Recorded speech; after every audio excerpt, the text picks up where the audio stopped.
Hello दोस्तों, कैसे हैं आप लोग। उम्मीद करता हूँ आप लोग बहुत अच्छे से होंगे और प्रारंभिक परीक्षा में सफल होने के बाद मुख्य परीक्षा की तैयारी में जी जान लगाए होंगे। समय कम है और उम्मीद बहुत है।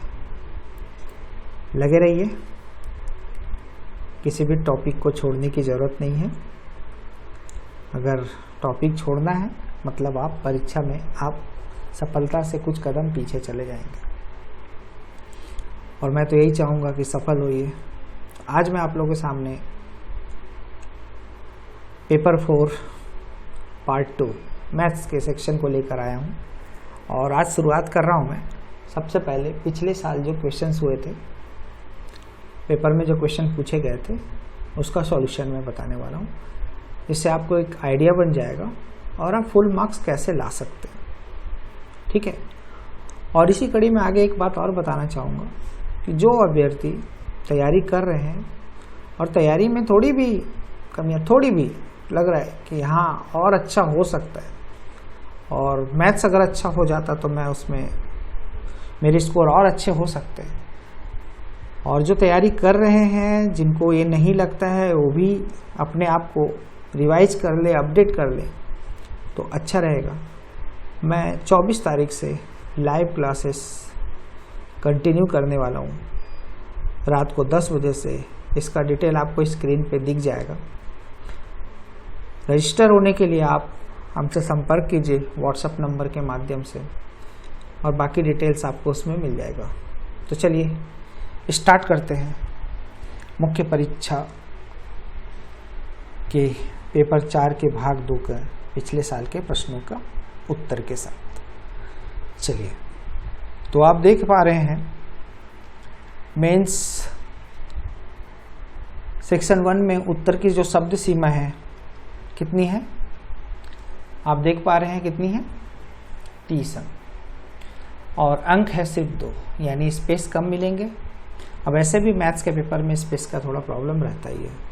आप इसको 2 भागों में बांट लीजिए, 2 सेक्शन में लाइनिंग कर लीजिए, उसके हिसाब से प्रश्नों का उत्तर दीजिए। चलिए आगे बढ़ते हैं। पहला प्रश्न क्या है उस पर देखते हैं। निम्न आंकड़ों की मध्यिका ज्ञात कीजिए, यानी मीडियन आपको निकालना है और मीडियन निकालने के लिए सबसे पहले आप इसको असेंडिंग ऑर्डर यानी आरोही क्रम में जमाइए। तो क्या लिखना पड़ेगा, सबसे पहले आप लिखेंगे क्या जी, आरोही क्रम में रखने पर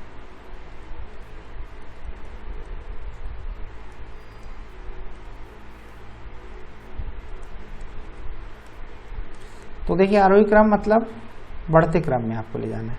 सबसे छोटा आप यहाँ देख पा रहे हैं, ये 12 दिख रहा है मुझे, 12 के बाद क्या है, 21 है, 21 के बाद आप देखिए तो आपको 27 है, फिर आप देख पा रहे हैं तो 34 है, 34 मुझे 3 बार दिख रहा है, फिर 34 से बड़ी संख्या मेरे को दिख रहा है 43, उसके बाद 49, फिर आपका 2 बार 50 दिख रहा है। चलिए, तो आप पहले काउंट कर लीजिए कि है कितना पद।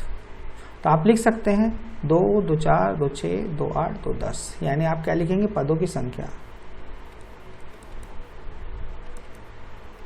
नंबर ऑफ टर्म्स कितने हैं, n जो है ये आप लिखेंगे 10, और 10 मतलब ये है आपका सम संख्या यानी इवन नंबर। ओके, तो इसका मीडियन का फॉर्मूला क्या है आपका, मध्यिका का आप लिखेंगे n/2 term plus n/2 plus 1 term और पूरे का बटा 2। टोटल आपको मालूम है पद कितना है, 10 है, तो 10/2 यानी ये आ जाएगा 5th टर्म, और यहाँ से आपका कितना आ जाएगा 6th टर्म बटा 2। 5th मतलब आप यहाँ देखिए 2, 2 4, 1 5, एक ये वाला और 6वां आपका ये वाला। अब इन दोनों का यानी आप लिख सकते हैं 34 प्लस 34/2 यानी 68/2, यानी फिर से ये आपका आंसर आया 34। ये आपका आंसर है। ठीक, आगे बढ़ते हैं। अगला सवाल, निम्न का लघुत्तम समापवर्तक ज्ञात कीजिए। एलसीएम निकालना है, जल्दी जल्दी थोड़ा करते हैं। 2-2 नंबर का सवाल है, स्कोर आपको पूरा मिलना है। क्या करना है क्या नहीं करना है वो सब आपको समझ में आ जाएगा। तो चलिए, एलसीएम 2, 9, 7, 5, 7, 13, यानी ये मैं ऐसा इसलिए बोल रहा हूँ, ये फ्रैक्शन में है तो इसका फॉर्मूला है LCM is equal to LCM of numerator, numerator मतलब अंश, और एचसीएफ ऑफ डिनोमिनेटर यानी हर। तो एलसीएम आपको निकालना है। एलसीएम कितना है? 2, 9, 7 का एलसीएम आप निकालेंगे, आप लिखेंगे 2 × 9 × 7, 9 दूनी 18, 7 126। और अगर आपको एचसीएफ निकालना है तो क्या करेंगे? एचसीएफ के लिए कुछ नहीं करना है, आपको निकालना किसका है? 5, 7 और 13 का। 5, 7, 13 यानी देखिए स्पेस कम रहता है तो उसके हिसाब से आपको उत्तर मार्किंग करना है। और यहाँ पे आप देख पाएंगे तो आपको मालूम है इन दोनों के बीच में लीस्ट नंबर यानी 5 और 7 के बीच में डिफरेंस अगर आप देखेंगे सबसे छोटी जो है, तो मैं यही देख पा रहा हूँ कि इन दोनों के बीच में अंतर सबसे कम होगा। 7 और 13 के बीच में अंतर ज़्यादा होगा, तो इन दोनों के बीच का अंतर कितना है? 2। लेकिन मैं ये भी देख पा रहा हूँ कि इनसे संख्या विभाजित नहीं हो पा रही है, तो मैं इसको और फैक्टराइज करूँगा, और फैक्टराइज करूँगा 2 से छोटी संख्या क्या हो रही है? 1। और मैं ये देख पा रहा हूँ कि 1 से सारे के सारे डिवाइड हो जाएंगे, तो मैं बोल सकता हूँ इसका एचसीएफ कितना हो जाएगा? 1। अब इसी चीज़ों को आप फार्मूले में मान रखिए, तो कितना हो जाएगा? 126/1, यानी आप उत्तर लिख सकते हैं 126। आगे बढ़िए। तीसरा सवाल है 1.5a = 0.03b और b - a/b+a। स्पेस कम है, चलिए आगे बढ़ते हैं फिर समझते हुए। इसमें हमें क्या करना पड़ेगा? हमें सीधा सीधा ये लिखना पड़ेगा 1.5a = 0.03b। यहाँ b - a के टर्म्स में दिया है, तो हम b/a क्यों ना निकाल लें सबसे पहले। तो b/a बराबर क्या हो जाएगा? सीधी चीज़ें 1.5/0.03। पहले इसके दशमलव को हटाइए, यानी डेसिमल को हटाएंगे, तो ये इसी को मैं क्या लिख सकता हूँ? ऊपर आपका दशमलव के बाद 1 है, नीचे 2 है, तो आप नीचे 2 है तो आप ऊपर 1 शून्य और बढ़ा लीजिए, हो जाएगा 150/3। ठीक, अब आपको करना क्या है? तो आपके पास अब सीधा यहाँ से आप आ जाइए, योगंत्रानुपात का मेथड लगाइए, ठीक है। नहीं तो एक ऑप्शन और है, चूंकि इस पर आप नंबर स्कोर से मतलब है, तो आप इसको ऐसा भी कर सकते हो, दोनों पक्षों को आप a से भाग दे दो, तो आपका ये बन जाएगा b/a - 1 और b/a + 1। आप यहाँ बस लिख देना दोनों पक्षों को, दोनों a से भाग देने पर। यहाँ पक्ष का टर्म्स न्यूमरेटर और डिनोमिनेटर से रिलेटेड है, तो आपका यहाँ पे कितना आ रहा है? आप इसकी वैल्यूज को रख लीजिए, 150/3 - 1, 150/3 + 1। यहाँ पे क्या बन जाएगा आपका? 147/153। देखिए 50 से आपका 3 ही अंक कम है, तो आप इसको और आगे क्या लिख सकते हो? 49/51। ये आपका फाइनल आंसर है। चलिए आगे बढ़ते हैं। ओके, आप देख पा रहे हैं ये है आपके ताश के पत्तों के ऊपर सवाल है। तो ताश के पत्तों का सवाल है, कोई ज़्यादा टफ नहीं है, आप आराम से कर सकते हैं। कितना है आपका? आप सबको मालूम है कि ताश के कितने पत्ते होते हैं? ताश में कितने पत्ते होते हैं जी? 52 पत्ते होते हैं, है ना? तो 52 पत्ते पे खेल खेलें। अब सबसे बड़ी बात है कि सवाल अच्छा है, छोटा सा है, लेकिन 2 नंबर के लायक तो नहीं है, 2 से ज़्यादा का है, लेकिन 2 नंबर में दे दिया है, तो हमें ये जानना है कि स्कोर कैसे करें, फुल मार्क्स कैसे जनरेट करें। बात यहीं पे है, ठीक है। चलिए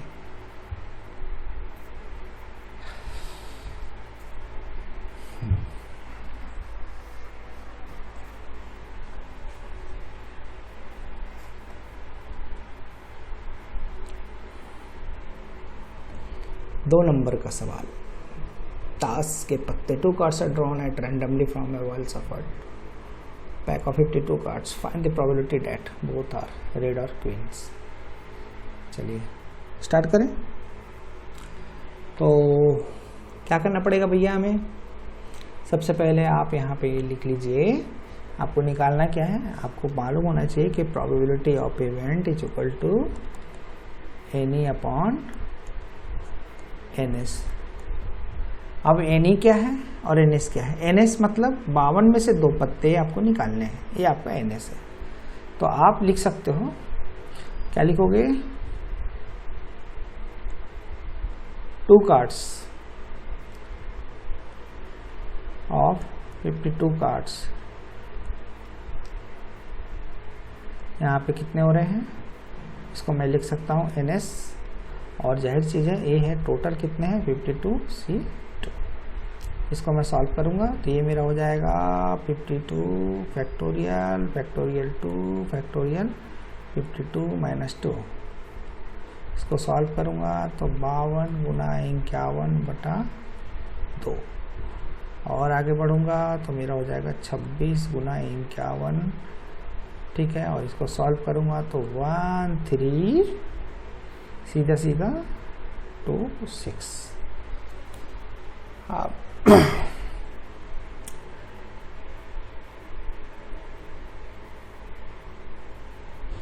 अब बात करते हैं दोनों के लाल रंग के या दोनों के बेगम होने की प्रायिकता। ये तो 52 कॉमन है, तो आप क्या लिखोगे? यहाँ पर लिखोगे number of selection of card which is either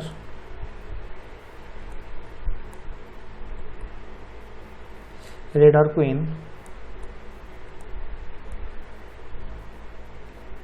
that is any। Okay, तो आप लिख सकते हैं that is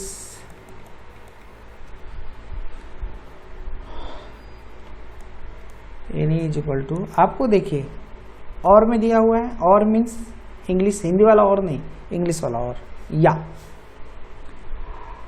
लाल रंग कितने होते हैं? 26। 26 में से 2 कार्ड निकालना है तो आप क्या लिखेंगे? 26 C2। और बेगम कितने होते हैं? 4। 4 में भी 2 लाल होते हैं तो 4 C2।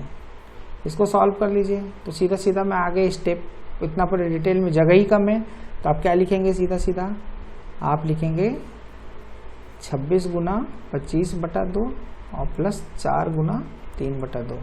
इसको सॉल्व कर लीजिए, आपको 26 यानी 13 गुना 25। 13 गुना 25 कितना होता है जी? 13 गुना 25 325, और ये 2 से ये 6 यानी 331। अब आपके सामने है P क्या निकलेगा? आपका निकलेगा 331 बटा 1326, ये आपका आंसर है। ठीक, आप चाहो तो ऐसा लिख सकते हो कि probability that both are red और क्वीन इज, अगर जगह है तो, और नहीं तो इसमें भी आपको नंबर मिल जाएंगे, कोई दिक्कत नहीं है। आगे बढ़ें। आपका सवाल है 2a plus B upon a plus 4b is equal to 3, तो a plus B upon a plus 2b का मान ज्ञात कीजिए। चलिए सॉल्व करते हैं। आपके सामने है गिवन क्या दिया हुआ है? 2a plus B upon a plus 4b is equal to 3। इसको सॉल्व करेंगे तो क्या हो जाएगा? 2a plus B is equal to 3a plus 4b, और आगे बढ़ेंगे 2a plus B is equal to 3a plus 12b, यानी 2a और ये इधर से इधर कर दीजिए एक दूसरे को, तो ये हो जाएगा minus a is equal to 11b, तो a इज इक्वल टू हो जाएगा आपका माइनस 11b। ओके, इसको मैं a बाई बी के रूप में ले लेता हूँ, सबसे अच्छा रहेगा। तो ये हो जाएगा हमारा a upon B is equal to minus 11। इसको मैं इक्वेशन 1 ले लेता हूँ, ठीक है। आगे बढ़ते हैं। अब इन दोनों की तरफ मैं 1 जोड़ूँ योगांतर अनुपात के हिसाब से अपन दिमाग लगाते हैं, कुछ नहीं करना है, सिंपल दोनों तरफ 1 जोड़ लेते हैं। हमें उस टर्म्स को फॉलो करना है, चूंकि a प्लस बी लाना है, तो ये तो हमारे लिए बहुत आसान है। अपन क्या करते हैं यहाँ पे, a upon B plus 1 is equal to -11 plus 1। तो यहाँ मैं इसको ऐसा लिख सकता हूँ, a plus B upon B is equal to -10। इसको मैं ले लिया इक्वेशन नंबर 2। ठीक, आगे बढ़े। अब समीकरण 1 को मैं ऐसा कर सकता हूं क्या, चूंकि मुझे लाना यहाँ पे क्या है, a प्लस 2b की बात हो रही है और 2a, तो मैं ऐसा करता हूँ इक्वेशन 1 को 2b लाने के लिए 1/2 से गुना कर देता हूँ। ठीक है, तो समीकरण 1 में अपन लिख सकते हैं कि समीकरण 1 में क्या करना है, हमें दोनों पक्ष में 1/2 से गुना करने पर, गुना कर दिए, क्या हो जाएगा भैया गुना करेंगे तो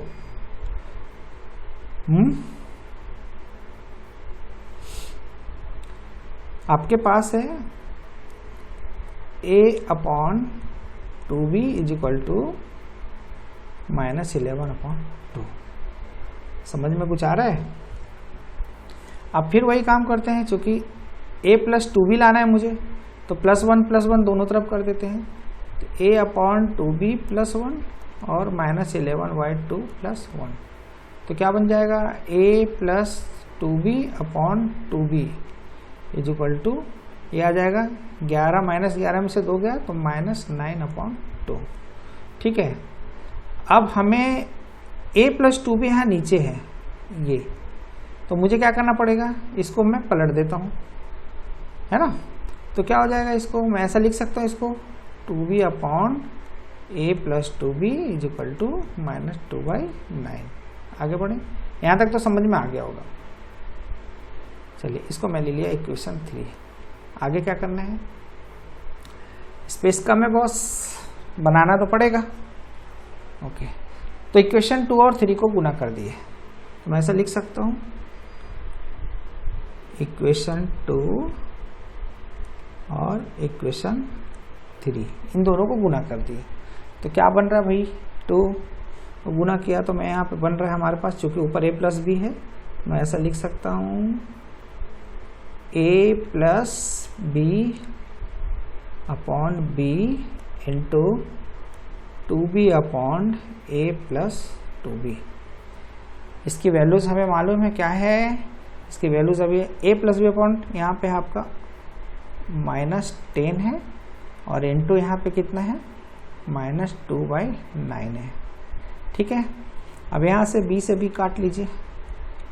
अब यहाँ पे क्या आ रहा है हमारे पास, a प्लस बी और a प्लस 2b, ये देखिए आपको दिख रहा है, ये वाला क्वेश्चन ये आ गया, लेकिन यहाँ पे 2 दिख रहा है, तो 2 को मैं इधर ले लूँगा, यहाँ से माइनस आपका कट नहीं जाएगा ये, तो आपके पास क्या है, 2 से 2 भी कट जाएगा, तो आपके पास सीधा सीधा क्या आंसर आ रहा है, आप लिख सकते हो a plus B upon a plus 2b is equal to 10/9।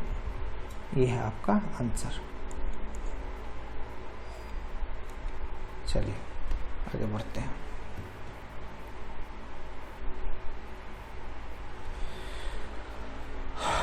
ये तो बहुत इजी सवाल है बॉस, ऐसे ही सवाल देना चाहिए।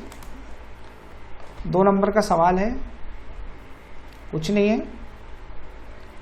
भावेश ने एक घड़ी कितने में खरीदा, 1150 रुपये में, और 5% मुनाफे के साथ उसे बेच दिया। उस घड़ी की किस मूल्य पर बेची, यानी Bhavesh bought a watch for ₹1150 and sold it at a gain of 5%, at what price did he sell the watch. कुछ नहीं करना भाई, भावेश आपने बेचा, तो चलिए भाई कॉस्ट प्राइस निकालते हैं। क्रय मूल्य क्या होता है, यहाँ पे दिया हुआ है गिवन, अपन लिख सकते हैं गिवन। कॉस्ट प्राइस कितना है, 1150। चलिए ठीक है, और प्रॉफिट परसेंट कितना है 5%। चलिए इसका एक फॉर्मूला है बॉस, याद तो होना चाहिए। मेंस लिख रहे हैं, शॉर्टकट तो बहुत ईजी है, लेकिन हमें डिटेल में बताना भी है। तो सेलिंग प्राइस की फॉर्मूला है आपका 100 प्लस प्रॉफिट परसेंट, यानी परसेंट का प्रॉफिट है बटा 100 और इनटू कॉस्ट प्राइस। 100 प्रॉफिट कितना परसेंट है जी 5 बटा 100, कॉस्ट प्राइस कितना है 1150। चलिए आगे बढ़ते हैं। 105 बटा 100 हो रहा है, यानी 21 पचे 105 और 20 पचे 100 गुना 1150। इससे उड़ा दो। 115 दूनी 230, फिर आपका ये कितना हो रहा है 2415 बटा 2। इसको सॉल्व करोगे 2 बार में तो 1200, 15 बटा 2 यानी 7.5, इतना आपका आ जाएगा। ये आपका 1207.5 रुपया इसके प्रॉफिट हुआ। चलिए आगे बढ़ते हैं। सेलिंग प्राइस इतने में इसने बेचा, प्रॉफिट तो 5% है, इसने कितने में बेचा सामान को 1150 के सामान को 1207 रुपया पैसा। आगे बढ़ते हैं। अब थोड़े से शब्दों की सीमा बढ़ गई, यहाँ पर अंक भी बढ़ गया, थोड़ा सा स्पेस भी बढ़ जाएगा। तो शब्द सीमा कितना हो गया जी 60 और अंक हो गए 4। चलिए देखते हैं इसमें क्या क्या हो रहा है सवाल की इस कड़ी में। Wow very good. Number of students studying in college M and N are in the ratio 4:3 respectively. If 100 more students join the college, there is no change in the number of students of college M. Then the respective ratio between becomes 7:5. What is the number of student in college M? तो कुछ नहीं करना है, बहुत आसान है। आप इसको क्या लिख सकते हो, लिखो माना, क्या माने भैया, देखिए 4 और अनुपात 3 है, तो M में पढ़ने वाले छात्र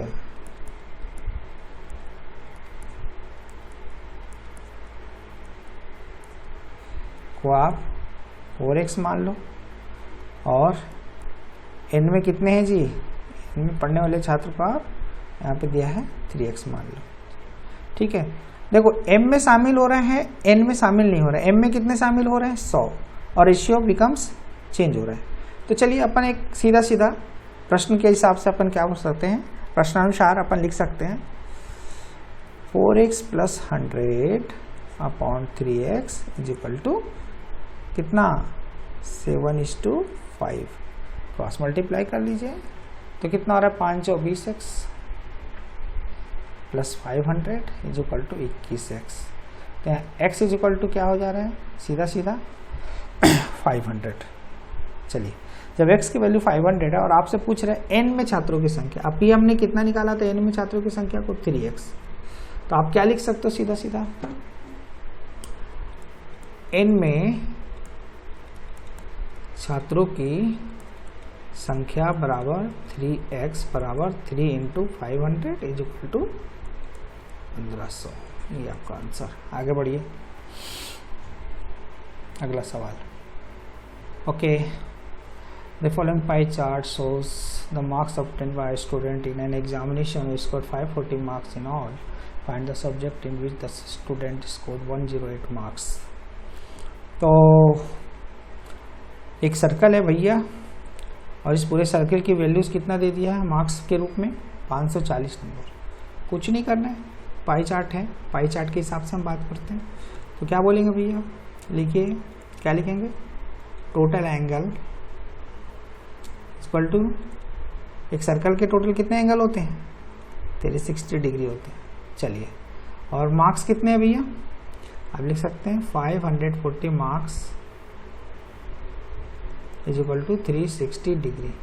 और आपसे पूछ रहा है 108 अंक, तो पहले आप 1 मार्क्स निकालिए। तो आप क्या लिखेंगे, 1 marks is equal to 360 upon 540। तो आपको 108 के लिए पूछ रहा है, तो 108 मार्क्स के लिए आप क्या लिखेंगे, 360 अपॉन 540 इंटू 108।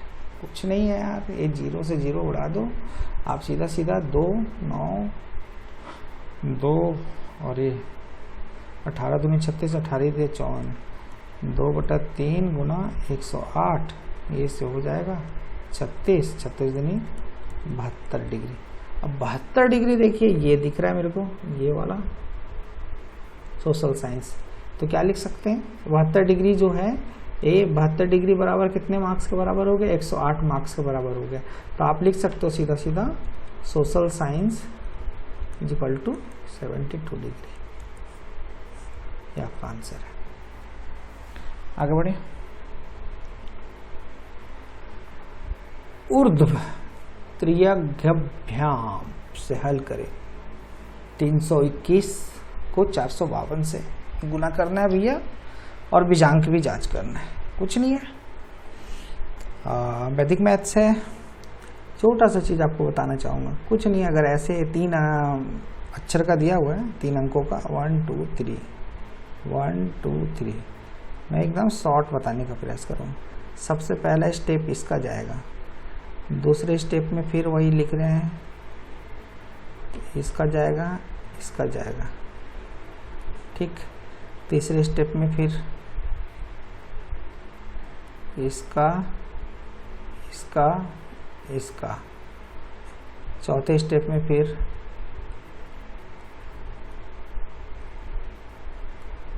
इसका, और 5वें स्टेप में फिर सिंगल वाले का। तो चलिए इसी के आधार पे आपके मार्किंग होने वाली है।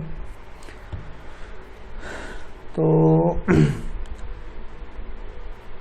3 2 1 4 5 2। चलिए फर्स्ट मेथड पे 1 2 जा कितना होता है, स्टेप 1 स्टेप 2 सब लिखते चले जाएंगे। आप लिखिए स्टेप 1, आप क्या लिखेंगे भैया, 1 इंटू 2 इज इक्वल टू 2, ठीक है। तो यहाँ हो गया 1/2, 1 इंटू 2 यहाँ लिख दिया मैंने 2, लाइन खींचते चले जाइए। उसके बाद है आपका स्टेप 2। स्टेप 2 में आप देखिए क्रॉस मल्टीप्लिकेशन है 2 डिजिट का, तो आप क्या लिखेंगे यहाँ पे सीधा सीधा 2 इंटू 2 प्लस 1 इंटू 5, ये कितना हो रहा है, 2 दूनी 4 और 5, ये हो गया 9, ठीक है। तो यहाँ पे भी मैं आगे क्या लिखूँगा, सीधा आगे बढ़ लाइन खींचते हैं।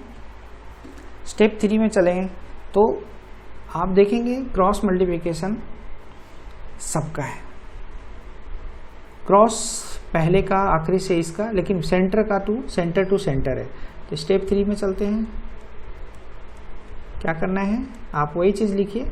सबसे पहले 3 इंटू 2, फिर 2 इंटू 5 प्लस 1 इंटू 4, 3 दूनी 6, 5 दूनी 10, 16, और 16 4 कितना होता है 20। तो यहाँ पे मैं लिख लिया 20। यहाँ पे 20 का मैं क्या लिखने वाला हूँ, सिर्फ ये यूनिट डिजिट लेना है। तो 20 के यहाँ पे मैंने लिखा 0, ठीक। अब ये 2 कैरी होगा अगले स्टेप में। स्टेप 4 पे चलते हैं। स्टेप 4 में देखिए, तो ये इन दोनों का क्रॉस मल्टीप्लिकेशन लेना है आपका। तो आप क्या लिखेंगे, 3 गुना 5 प्लस 2 गुना 4, तो ये कितना हो रहा है, 5 3 15, 4 2 8, यानी ये हो गया 23। तो 23 और ये 2 मिलके कितना हो जाएगा 25। तो 23 और 2 का, इसमें आपको सिर्फ 3 अभी नहीं जोड़ना है, ये अगले स्टेप में यहाँ पे। तो 23 और 2 कितना हो रहा है 25। तो 25 का यहाँ पे मैं क्या लिखने वाला हूँ, सिर्फ 5। चलिए अब आते हैं स्टेप 5। स्टेप 5 में सीधा लास्ट का है ये वाला, तो कितना है 4 3 12, और 12 और 2 कितना होता है 14। तो मैं सीधा सीधा यहाँ पे लिख सकता हूँ 4 गुना 3 बराबर 12। और यहाँ पे मैं एक्चुअल में यहाँ क्या लिखूँगा, 12 और 2 14। तो एक्चुअल हमारा आंसर आ रहा है 145092। लेकिन हमें इसको बीजांक जांच भी करना है, तो बीजांक जांच के लिए कुछ नहीं है, आप यहाँ पे एक काम कर सकते हैं। मैं एक छोटा सा बॉक्स करके बना देता हूँ जिसमें बीजांक जांच कर लेते हैं। चलिए, आपको यहाँ दिख रहा है कितना,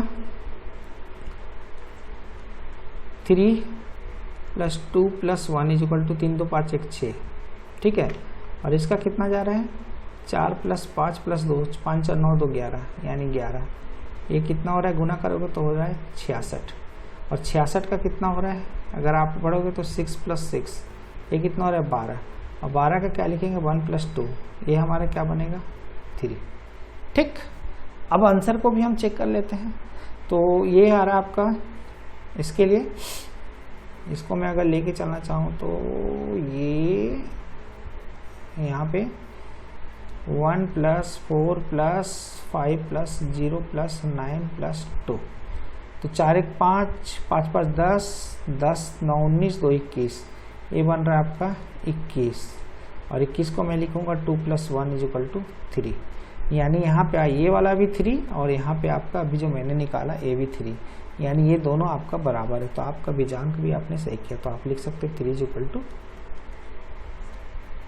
ओके। आगे बढ़े,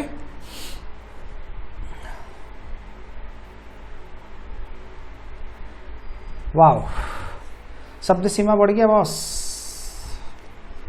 शब्द सीमा आपका बढ़ गया। उत्तर की शब्द सीमा आपका हो गया 100, अंक 8, यानी अंक बढ़ गया है। और अंक बढ़ा है तो नंबर स्कोरेबल होना चाहिए। चलिए देखते हैं कैसा सवाल है।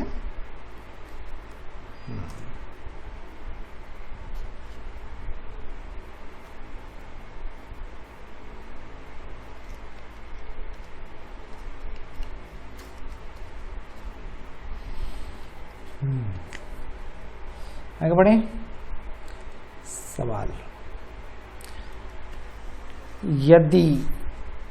यदि तो नहीं है बॉस, एक अनुक्रम में 7 पद शामिल है जो अवरोही क्रम में व्यवस्थित है। अनुक्रम का माध्य 80 है। यदि 20 को प्रत्येक पद में जोड़ा जाता है और प्रत्येक पद को 2 से विभाजित किया जाता है ताकि नया माध्य में मिले, तो मूल माध्य और नए माध्य के बीच में अंतर, यानी a sequence consists of 7 terms arranged in descending order. The mean value of the sequence is 80 if 20 is added to each term and each term is divided by 2 to get new means as m. Then find the difference between m and original mean. चलिए start करते हैं। Best, क्या लिखेंगे, ये देखिए याद रखिएगा, marks अच्छे हैं, ज़्यादा मार्क्स है तो उसके हिसाब से अच्छे से लिखना है। तो इसको पूरा डिटेल से मैं समझा देता हूँ। आप इसको क्या लिखेंगे, लेट अस से द 7 टर्म्स, कितने टर्म्स है टोटल,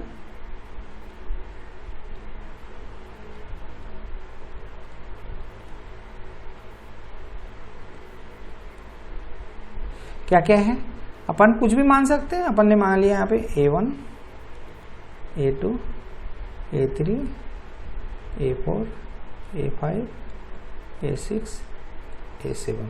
अच्छा, इसका मीन दिया हुआ है तो आप लिख सकते हैं एज द मीन इज कितना है, 80 है। चलिए यहाँ तक क्लियर है। तो आपको यहाँ पे एक चीज और दिया हुआ है, सबका पहले आप टोटल सम निकालिए। तो सम ऑफ टर्म्स क्या लिखेंगे आप, सम ऑफ टर्म्स क्या होगा, A1 plus A2 plus A3 plus A4 plus A5 plus A6 plus A7। ये सबका कितना है, ये टोटल का 80 और यह 7। तो आप क्या बोलेंगे, क्या लिखेंगे भैया, 80 गुना 7 यानी 560। यहाँ तक सही है। यहाँ एक चीज आपको बोल रहा है कि यदि 20 को प्रत्येक पद में जोड़ा जाता है और प्रत्येक पद को 2 से विभाजित किया जाता है, तो चलिए 20 में प्रत्येक पद को जोड़े, कैसे जुड़ेगा, अपन लिख सकते हैं after adding 20 to each term, the new sum becomes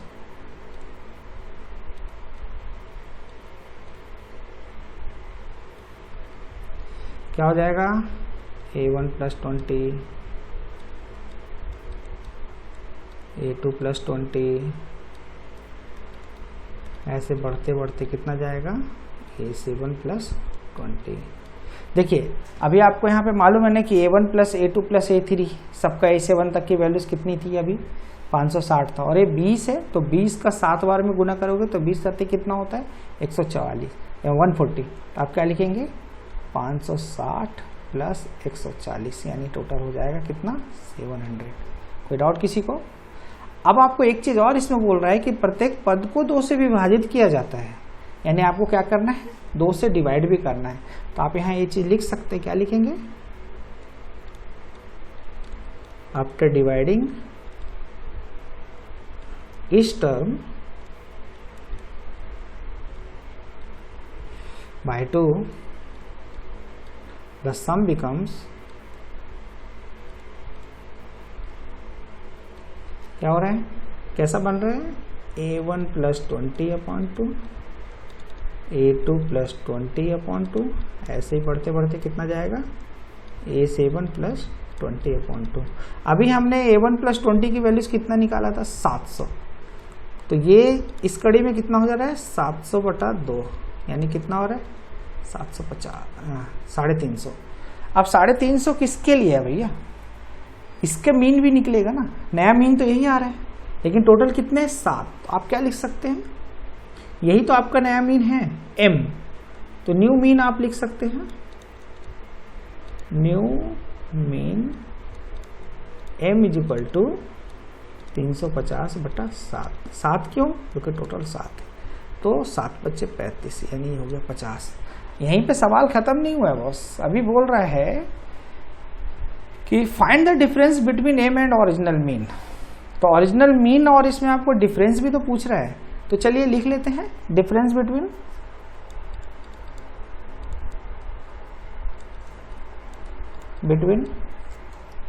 original mean, original mean कितना दिया है, 80 दिया है, एंड आपका न्यू मीन, न्यू मीन आपको क्या लिखा है, कैपिटल M। तो डिफरेंस निकाल लीजिए, कुछ नहीं करना है, ओरिजिनल था 80, नया निकला 50, इन दोनों का अंतर है 30। ये है आपका एक्चुअल आंसर। तो 8 नंबर है, और उम्मीद करता हूँ ऐसे सवाल अगर दोबारा आते हैं तो आप पूरे में पूरे मार्क्स जरूर लेंगे। आगे बढ़ते हैं।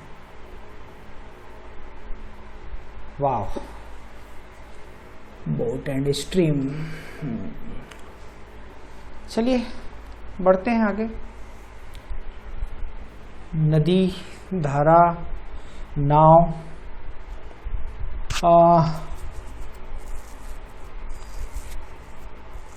On a river, Q is midpoint between 2 points P and R. On the same bank of the river, a boat can go from P to R in 16 hours 40 minutes.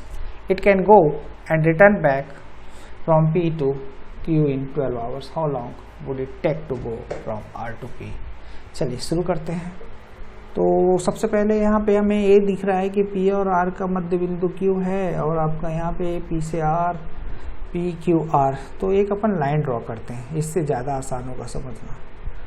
ये मैंने लिया आपका एक लाइन, एक ले लिया मैंने P, ये मैंने R, इन दोनों के बीच का सेंटर पॉइंट में मैंने क्या ले लिया, Q ले लिया। कोई डाउट?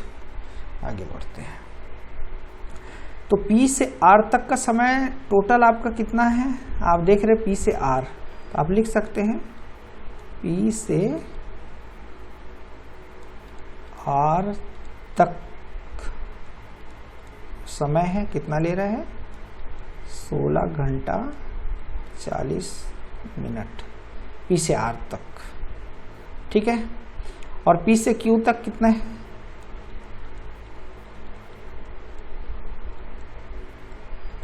देखिए P से R तक और P से Q तक, P से Q तक कितना ले रहा है, जाकर वापस आने में, जाकर वापस आने में कितना ले रहे हैं, 12 घंटे का समय ले रहा है। चलिए अब यहाँ पे हम बात करते हैं, आपको दिख रहा है तो आप ऐसा लिख सकते हैं, P से Q तक केवल जाने में कितना लगेगा अगर मैं निकालना चाहूँ, ये तो जाकर वापस आने में है, तो ऐसा लिख सकते हैं P से Q तक केवल जाने में, ये देखिए P से R तक के लिए तो यहाँ पे 16 घंटा 40 मिनट लगा है, तो अपन बोल सकते हैं 16 घंटा 40 मिनट बटा 2, यानी कितना बनेगा 8 घंटा 20 मिनट। चलिए यहाँ तक हो गया। अब Q से P तक वापस आने में देखते हैं, Q से P तक,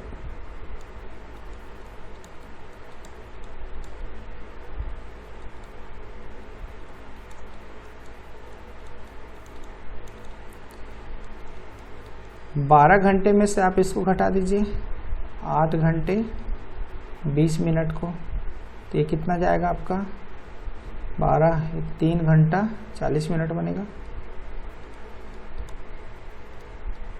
अब आपका सवाल एक्चुअल में पूछ रहा है कि इस नाव को R से P तक जाने में कितना समय लगेगा, R से P यानी R से P तक जाना है आपको। तो चलिए सबसे पहले अपन एक काम करते हैं, R से P तक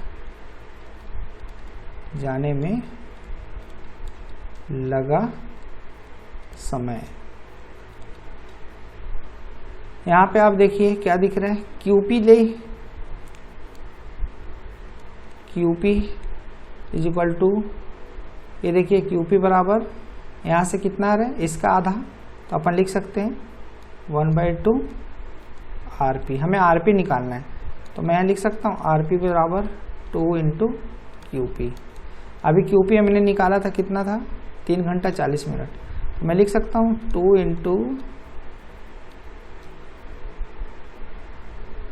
3 hours 40 मिनट्स, तो कितना हो जा रहा है 3 दूनी 6, 40 दूनी 80, यानी 6 hours 80 मिनट्स। 80 मिनट्स यानी 1 घंटे से ज़्यादा है, कितना ज़्यादा है 20, तो 1 घंटा इसमें ऐड हो जाएगा, अपन इसको डायरेक्टली लिख सकते हैं 7 hours and 20 मिनट्स। ये है हमारा आंसर। चलिए आगे, खंड 4, 5 से तो आने नहीं है क्योंकि स्पेशली मेंशन है। खंड 4 में आपका 125 अंक से है, और 125 अंक है तो जाहिर सी चीज़ है नंबर बढ़ गए हैं, और इसमें से आपको सिर्फ एक ही प्रश्नों का उत्तर देना है। तो चलिए एक प्रश्न का उत्तर देते हैं, 2 प्रश्न है, एक का उत्तर देना है, तो स्टार्ट करते हैं हम क्वेश्चन की ओर।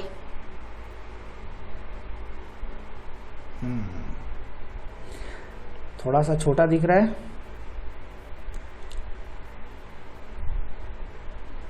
निम्नलिखित तालिका में किसी राज्य के 2 जिले A और B में बुनियादी ढांचे के क्षेत्र में निवेशित राशि करोड़ों रुपया में दर्शित है। तालिका का अध्ययन कर पूछे गए प्रश्नों का उत्तर दीजिए। Study the following table which shows the amount of money invested rupees in crore in the core infrastructure are as 2 districts A and B of state and answer of the following। Core, electricity, chemical, thermal, solar, nuclear, total सब दिया हुआ है। चलिए प्रश्नों के ऊपर आते हैं। 1995 की तुलना में 1996 में 2 जिले A और B में कुल निवेश लगभग कितना प्रतिशत हुआ। देखिए लगभग आता है तो अपन बहुत कुछ सेटिंग कर सकते हैं, आसान हो जाता है प्रश्नों को हल करना। तो चलिए शुरुआत करते हैं। सबसे पहले सवाल आप देखिए, इसमें आपको बोल रहा है 1995 की तुलना में 96, टोटल आपका इन्वेस्टमेंट दिया हुआ है 1995 और 96 में, तो आप क्या लिख सकते हैं, छोटा छोटा बनाना पड़ेगा। चलिए पहला सवाल का उत्तर मैं ऊपर दे रहा हूँ, आप यहाँ पे लिख सकते हैं 1995 का टोटल देखिए आपका कितना है, 2923.1, और यहाँ पे आपका कितना है 7081.6। इसको जोड़िए, ये आपका 7 है 0.400, ये आ गया। 1996 का चलते हैं। 1996 का आप देखिए तो आपको कितना दिख रहा है 3489.5 और यहाँ से आपका 8352.0 जोड़िए, कितना आ रहा है 5 9 2 11 8 4 12 13 14 का 4 बचा कितना 1 4 3 7 1 8 और 8 3 11। चलिए यहाँ तक है। आपको बोल रहा है अधिक प्रतिशत, कितना प्रतिशत अधिक, तो कुछ नहीं करना है, इन दोनों को घटा करके अधिक पूछेगा तो नीचे जो हर में लिखेंगे यानी डिनोमिनेटर में वो छोटी संख्या रखेंगे, 95 वाली रखेंगे। तो चलिए स्टार्ट करते हैं। सबसे पहले इसको सॉल्व करते हैं। तो इसका उत्तर क्या होगा, थोड़ा छोटा छोटा बना रहा हूं मैं, लिख सकते हैं आप सीधा।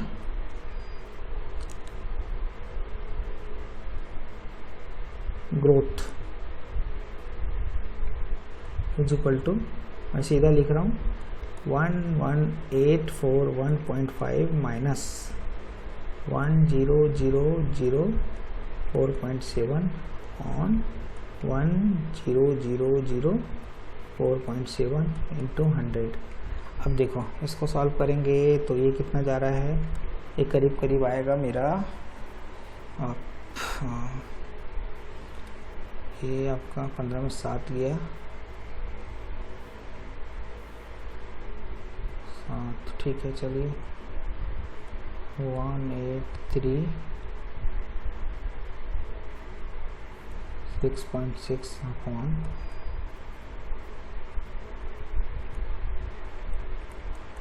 देखिए इसको सॉल्व करने के लिए ना आप इसमें से आप 2 जीरो को हटा दो, राउंड फिगर ले लोगे तो यहाँ पे कितना जा रहा है, ये थोड़ा सा करीबी मामला है, ठीक है। तो अपन यहाँ पे सीधा सीधा आंसर कितना ले सकते हैं 18.35, एकदम 6 नहीं लेंगे क्योंकि नीचे 4.7 भी तो है, तो अपना ये आंसर आ जाएगा सीधा सीधा 18.35%। चलिए दूसरा सवाल क्या बोल रहा है आपका, 1995 की तुलना में 1996 में विद्युत तथा ताप क्षेत्र में जिला 1 में निवेशों के अंतर का अनुपात कितना है। तो चलिए ताप और विद्युत की बात कर रहा है, यानी किसकी बात कर रहा है, ये एक ताप का बात कर रहा है और एक विद्युत की बात कर रहा है। चलिए स्टार्ट करते हैं दूसरा सवाल के लिए। इलेक्ट्रिसिटी,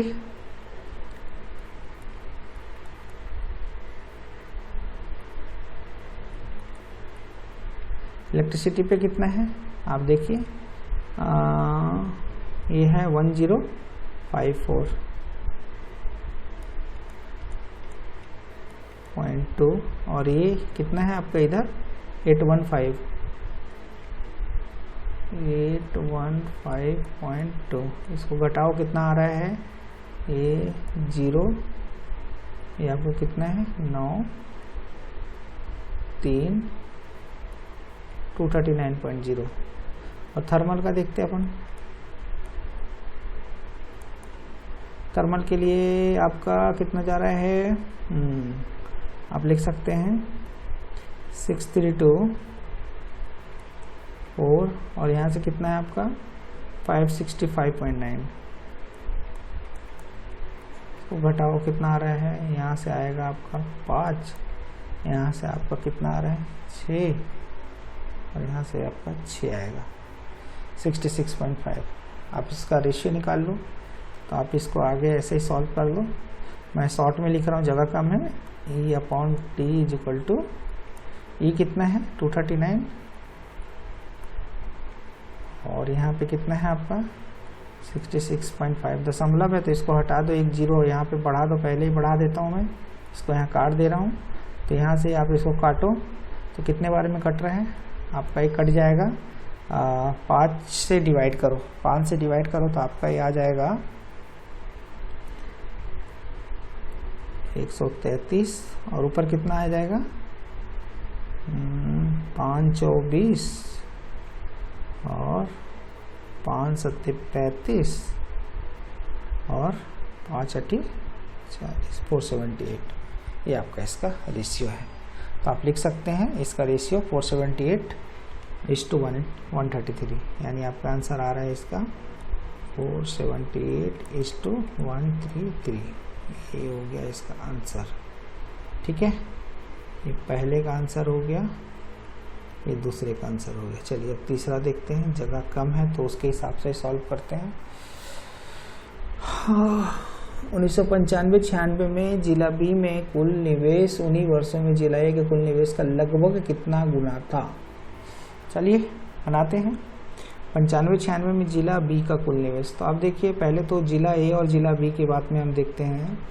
जिला ए के लगभग, तो डिस्ट्रिक्ट ए का देखते हैं सबसे पहले। डिस्ट्रिक्ट ए में आप देखिए क्या है, 2923.1, और उसका आप देखिए जिला ए का 3489.5।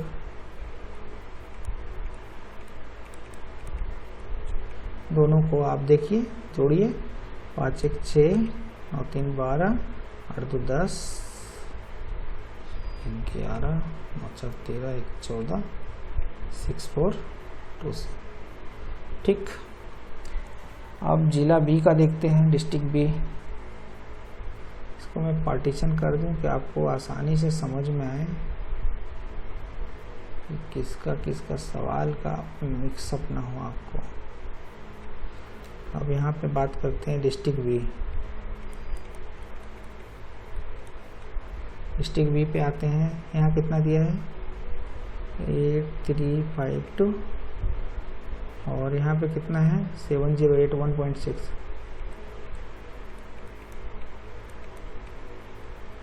इसको जोड़िए 8 7, यहाँ तो है आपका 6 2 1 3 8 4 12 1 13 4 और 8 7 15। चलिए तो कितना गुना है, इसको आप डिवाइड कर लो। आप देख पाओगे 15433.6 और 6412.6। देखिए दशमलव इसमें ना आप 6 दूनी 12 और 3, यानी सीधा सीधा आप देख रहे हैं तो 2.5, लेकिन यहाँ पे संख्याओं के हिसाब से ज़्यादा दिमाग लगाने की ज़रूरत नहीं है, हल करने की ज़रूरत नहीं है। आप इसको सीधा सीधा एक्यूरेट में भी आप लोगे तो 2.4 के आसपास आपका जाएगा। 5 एक्यूरेट तो हो नहीं सकता, थोड़ा ऊपर नीचे है, और लगभग में पूछ रहे हैं तो आप सीधा सीधा लिख सकते हैं 2.4 गुना। इस टाइप के सवाल आपको बहुत मज़े आएंगे और बहुत आसानी से किया जा सकता है। चलिए इसके बाद हम बात करते हैं चौथे क्वेश्चन पे। चौथा इसमें बन जाएगा, कोई दिक्कत नहीं है। यदि जिला बी में कुल निवेश 1997 में उतनी ही वृद्धि दर को दर्शाता है जितनी 1995 से 96 तक दर्शाई थी, तो जिला बी में 1997 में कुल निवेश लगभग कितना होगा। ओके, आंकड़े 95 96 97 को कंपेयर कर रहा है 96 से। चलिए बनाते हैं। तो सबसे पहले हम देखते हैं इनके बीच का अंतर। ओके, ये आपका है